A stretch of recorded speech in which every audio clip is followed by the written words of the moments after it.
देखिए, हम लोग एक ऐसे शहर में रह रहे हैं जहां पर हम लोग जानते हैं कि हमारा औरंगाबाद एक ऐसा नाम है जो तहजीब और सकाफत का शहर है। एक हम ऐसे शहर के रहने वाले लोग हैं जहां पर लोग जानते ही इस नाम से है कि ये शहर ने बड़े बड़े लोगों को पैदा किया है और यहाँ से ऐसे लोगों ने जन्म लिया है जिसने तारीख में ही नहीं बल्कि हर मैदान में अपने शहर का नाम रोशन किया।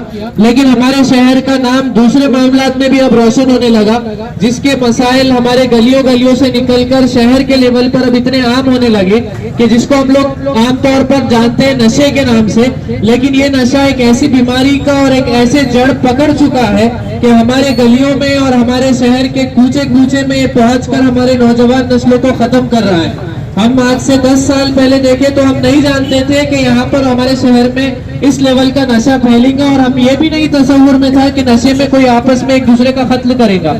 हमारे शहर में हमने पिछले 5 साल में देखा है कि 50 से ज्यादा कत्ल हमारे इसी बेल्ट के अंदर इतने हुए जो नशे में है। किसी ने अपने आप को मारा, किसी ने दूसरे को मारा, किसी ने दोस्त को मारा। मारने वाला खुद सुध में नहीं था कि मैं किसको मार रहा हूँ और क्यों मार रहा हूँ। पुराने जमाने में जो हम सुनते थे, शराब पीकर लोग डूलते डूलते घर पहुंचते थे, लेकिन आज के नशे जो हमारे महल्लों में आम हो चुके हैं, ये सुलाने वाले नशे नहीं है, ये मारने वाले नशे हैं। एक सबसे पहले तो जो नशा करने वाला है वो खुद नहीं जानता कि उसके जिस्म का क्या नुकसान है। हम लोग उसको ये भी नहीं समझा पाते कि उसके जिस्म का नुकसान है। हम लोग ये समझते हैं कि बस खाली शौक में कर रहा है। हम लोगों ने इस चीज को बीमारी की तरह कभी नहीं समझा। ये देखिए, एक ऐसी चीज है, हम आप लोगों के सामने बयान करने के लिए और भाषण देने के लिए नहीं खड़े हैं। हम लोग एक मिशन को लेकर आपके पास में एक बात को रखने के लिए आपके सामने दरखास्त लेकर आए हैं कि जिस तरह हम लोग बीमार को उठाकर दवाखाना लेकर जाते हैं और बीमारी का इलाज करते हैं, उसी तरह हमें चाहिए कि नशा करने वाला ये बीमार है, जब तक इसको दवाखाने में लेके जाकर हम इसका इलाज नहीं करेंगे तब तक इसका नशा खत्म होने वाला नहीं है। तो ये आप लोग सब मार्केट में बैठने वाले लोग हैं, आप हकीकत में बताइए कि हम लोगों ने इलाज का तरीका ये समझा कि उसको गाली दो, बुरा भला बोलो, हाथ पैर तोड़ के घर में डाल दो, वो नशा छोड़ देगा। ऐसा हरगिज नहीं होता। हमने पिछले 4 साल से काम कर रहे हैं, हमने देखा कि हमने जब बच्चों को मोहब्बत से समझाया, जब उनके ठुड्डी में हाथ रखा, उनके पीठ पे हाथ रख के समझाया, तो बच्चों ने ना ही अपनी जिंदगी बदले बल्कि अपने साथ में पूरे दोस्तों को लेकर आकर उनका इलाज कराने वाले बने। अब एक चीज ये है कि अगर हम लोग सिर्फ गाली देकर इनको छोड़ दें और ये बोलकर छोड़ दें कि ये मेरे घर का बच्चा नहीं है, ये आज मेरे घर में लास्ट 4 साल से काम कर रहे हैं, हमने देखा कि हमने जब बच्चों को मोहब्बत से समझाया, जब उनके ठुड्डी में हाथ रखा, उनके पीठ पे हाथ रख के समझाया, तो बच्चों ने ना ही अपनी जिंदगी बदले बल्कि अपने साथ में पूरे दोस्तों को लेकर आकर उनका इलाज कराने वाले बने।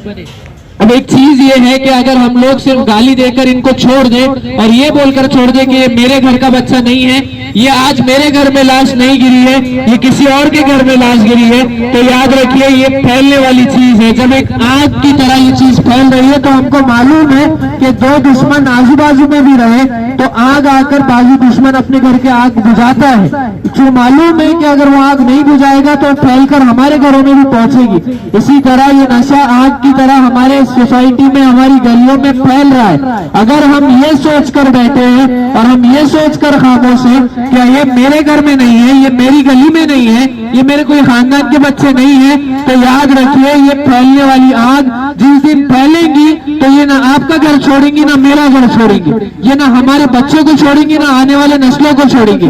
जो लाशें आज दूसरे घरों में गिर रही है, जो बच्चे आज दूसरे घरों में नशे में जा रहे हैं, बहुत जल्द हमारे घरों में भी वाकयात होने लगेंगी। इसीलिए आप लोगों के सामने एक दरखास्त लेकर हम लोग आए हैं कि आपके सामने हमारे वॉलंटियर्स पर्ची बांट रहे हैं, उस पर्ची के ऊपर नंबर्स लिखे, उसके ऊपर आप कांटेक्ट करिए। अगर आपको कोई ऐसा बच्चा, कोई ऐसा नौजवान मिलता है जो किसी वजह से नशे में चले गया है, आप उसको हम तक पहुंचाइए, उसको समझाना और इलाज करवाना हमारा काम है। जो भी इलाज का अगर बहुत ज्यादा मजबूर है तो उसका भी बंदोबस्त हम लोग करेंगे। नौकरी का मसला है, ढेर सारे लोग बैठे नौकरी देने के लिए, लेकिन जरूरत है कि आपके जैसे समझदार लोग, महल्ले में चलने फिरने वाले लोग, उठने बैठने वाले लोग अगर इस बात को और इस मिशन को लेकर खड़े हो जाए तो यकीन जानिए ये बहुत बड़ी बीमारी जिसको हम बहुत बड़ा आफत समझ रहे हैं और ये समझ रहे कि कभी खत्म नहीं हो सकता है, याद रखिए हम इसको बहुत हो गया 6 महीने में हमारे शहर से निकाल कर फेंक सकते हैं। लेकिन जरूरत है कि आपके जैसे लोग, जो फिक्रमंद लोग हैं, जो मार्केट वाले लोग हैं, वो इस मिशन को लेकर आगे आए और हमसे कांटेक्ट करें, हमारे तक बच्चों तक पहुंचा दे। देखिए, जब एक बच्चा नशे में जाता है तो अगर आप लोगों में से शायद ही कोई लोग होंगे जो मरने वालों के घर तक पहुंचे होंगे। हम लोग मरने वालों के घर तक भी पहुंचे और मारने वालों के घर तक भी पहुंचे। एक तरफ जब एक आदमी मर जाता है, उसके पीछे उसकी बेवा औरत होती है जिसके आंसू नहीं रुकते, उसके बच्चे हमने देखे। आज तक बहुत हो गया, 6 महीने तक कोई पूछता मरने वाले को, उसके बाद में कोई नहीं पूछता। पिछले 2 साल से हम ऐसे फैमिलीज को, ऐसे खानदानों के पास पहुंचकर राशन दे रहे हैं कि उनके घर में कमाने वाला मर चुका है, एक नशे वाले ने कमाने वाले को मार दिया है, उनके घर में राशन आना बंद हो गया। घर में कमाने वाला मर चुका है, एक नशे वाले ने कमाने वाले को मार दिया है, उनके घर में राशन आना बंद हो गया है। जब एक मरता इंसान, उसके घर में क्या बीतती है, हमको और आपको इसका अंदाजा नहीं है। इसीलिए हम अभी सुकून से बैठे। इसीलिए आप लोगों से दरखास्त है कि जब कभी आपको ऐसा मिले